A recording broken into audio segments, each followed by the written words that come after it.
திருக்கோளூர் பெண் பிள்ளை ரகசியம் 32வது வாக்கியம் கொண்டு திரிந்தேனோ திருவடியை போலே. இல்ல திருவடி அப்படின்னு அவ சொல்றது வந்து கருடனை பத்தி. பெரிய திருவடி அப்படின்னாலே வைஷ்ணவ சம்பிரதாயத்துல கருடாழ்வாரை பத்தி தான் சொல்லுவா. இப்போ வந்து நம்ம கருடனை பத்தி கருடரை பத்தி நம்ம பார்க்கலாம். புராண இதிகாசங்கள், அதுக்கப்புறம் கதைகள், இது வரலாறுகள், இதுல எல்லாத்துலயுமே வந்து நான் ஏற்கனவே என்னோட நிறைய பதிவுல சொல்லியிருக்கேன். நிறைய விவரங்களை பொறுத்த வரைக்கும் நிறைய வித்தியாசங்கள் இருக்கு. ஆனா அதை விட முக்கியமா நம்ம கவனிக்க வேண்டியது வந்து அதுல என்ன தாத்பரியம் இருக்கு, அதுல இருந்து நமக்கு என்ன கிடைக்கிறது. இப்ப வந்து இதுல கருடரோட கதையை சொல்லிட்டு திருக்கோளூர் பெண் பிள்ளை எதனால வந்து திருக்கோளூர் விட்டு போறா அப்படிங்கிறத நம்ம இந்த பதிவுல பார்க்கலாம். இப்ப வந்து நம்ம கருடனை பத்தின கதை என்ன அப்படின்னு பார்க்கலாம். காஷ்யப பிரஜாபதி அப்படின்னு ஒருத்தர் வந்து புராணத்துல இதிகாசத்துல காஷ்யப பிரஜாபதி பத்தி எல்லாருக்குமே தெரியும். அவருக்கு வந்து ஒரு மனைவி பேரு வந்து ஒரு மனைவியோட பேரு, அவருக்கு 2 மனைவிகள்ல ஒரு மனைவி பேரு வினதா. அவளுக்கு வந்து 2 புதல்வர்கள், ஒருத்தர் கருடன், இன்னொருத்தர் வந்து அருணன். அந்த அருணன்கிறது தான் சூரியனோட தேரோட்டி. அப்புறம் கத்ரு அப்படின்னு இன்னொரு மனைவி. அவளுக்கு வந்து 1000 வந்து பாம்புகள் குழந்தைகளா பிறக்கிறது. இப்ப வினதாக்கும் கத்ருக்கும் ஒரு சின்ன வாக்குவாதம்னு வச்சுக்கலாம், இல்ல சண்டைன்னு வச்சுக்கலாம், இல்ல பந்தயம்னு வச்சுக்கலாம், எது வேணாலும் வச்சுக்கலாம். அந்த ஒரு வாக்குவாதம், அந்த சண்டையில எப்படி வச்சுக்கிறாவா அப்படின்னா, அந்த பந்தயத்துல யார் தோத்து போறாளோ அவ வந்து இன்னொருத்தருக்கு அடிமை அப்படின்னு வந்து வச்சுட்டுடுறா.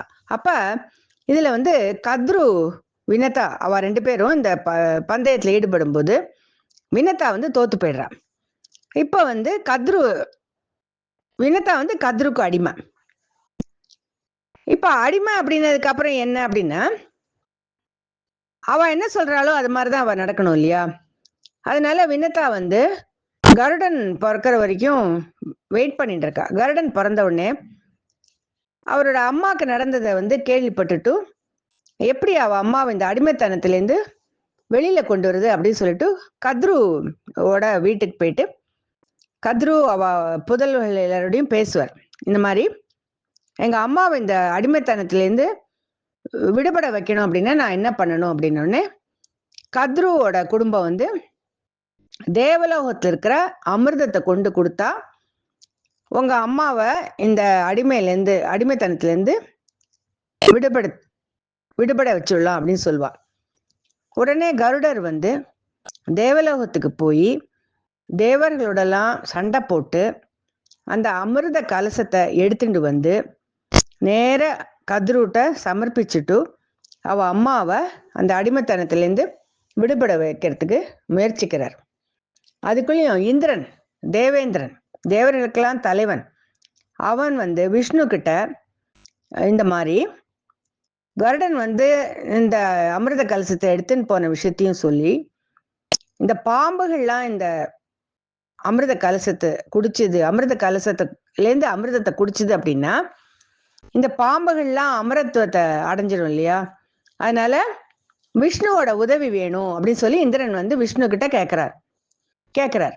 அப்ப விஷ்ணு வந்து நீ கவலைப்படாத, நான் பாத்துக்கிறேன் அப்படின்னு சொல்லிட்டு அங்கேருந்து விஷ்ணு வந்து கருடன் வந்து அந்த அமிர்த கலசத்தோட வரும்போது விஷ்ணுவோடையும் கருடனுக்கும் நடுவுல சில உரையாடல்கள் நடக்கிறது. அப்ப அதன்படி விஷ்ணுவே வந்து கருடர்கிட்ட நீ எனக்கு வந்து வாகனமாக இரு அப்படின்னு சொல்றார்.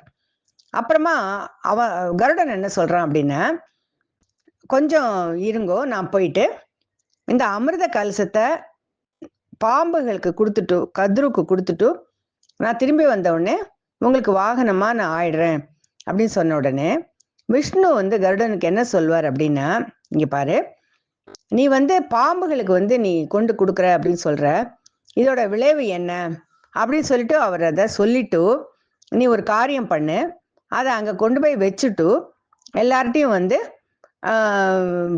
அமிர்தம் வந்துடுத்து நீங்க எல்லாரும் நல்ல நீராடி விட்டு உங்களை தூய்மைப்படுத்தி கொண்டு நீங்க எல்லாரும் தூய்மையா இருக்கும்போது அந்த அமிர்தத்தை எடுத்து நீங்க எல்லாம் பருகலாம் அப்படின்னு சொல்ற மாதிரி சொல்லு. நான் வந்து இந்திரன் கிட்ட சொல்லி அவளை நீராடுற டயத்துல அந்த அமிர்தத்தை நான் எடுத்துன்னு போகிற மாதிரி ஏற்பாடு பண்ணிடுறேன் அப்படின்னு சொல்லிடுவார். உடனே அதே மாதிரி கருடன் வந்து அந்த அமிர்த கலசத்தை கொண்டு போயிட்டு கத்ரு குழந்தைகள் அவள்கிட்ட எல்லாம் கொடுத்துட்டு, இந்த மாதிரி நீங்க எல்லாம் தூய்மையாக இருந்து அந்த அமிர்தத்தை எடுத்துக்கோங்கன்னு சொல்லிட்டு வந்துடுவார். அப்ப இந்திரன் வந்துட்டு அவ நீராடுற டயத்துல அதை எடுத்துன்னு போற மாதிரி கதை முடியறதுங்க. இப்ப கருடன் வந்து திரும்பி விஷ்ணு கிட்ட வந்துட்டு விஷ்ணுவோட வாகனமா என்னென்னைக்கும் அவர் தான் வந்து விஷ்ணுவோட வாகனமா அமைகிறார். பாகவதத்துல வந்து நிறைய இதுக்கான ஒரு உதாரணங்களும் எடுத்துக்காட்டுகளும் இருக்கு. கஜேந்திர மோட்சத்துல, அதுக்கப்புறம் வந்து இன்னும் உள்ள போக நமக்கு நிறைய உதாரணங்கள் கிடைக்கும். கருடன் எப்படி பெரிய திருவடியா இருந்து விஷ்ணுக்கு வாகனமா இருந்தார் அப்படின்னு சொல்லிட்டு, அதோட இல்லாம விஷ்ணுவோட கொடியாவும் இருக்கார் அவர். அதனால 2 விதமான ஒரு அந்தஸ்து அவருக்கு கிடைக்கிறது. இதெல்லாம் சொல்லிட்டு திருக்கோளூர் பெண் பிள்ளை என்ன சொல்றா அப்படின்னா, நான் வந்து இந்த மாதிரி பெரிய திருவடியாட்டம் இருந்தேனா இல்லையே, அதனால நான் திருக்கோளூர்ல இருந்து போறேன் அப்படின்னு சொல்லிட்டு வெளியில போற மாதிரி இந்த சம்பவம் முடியறது.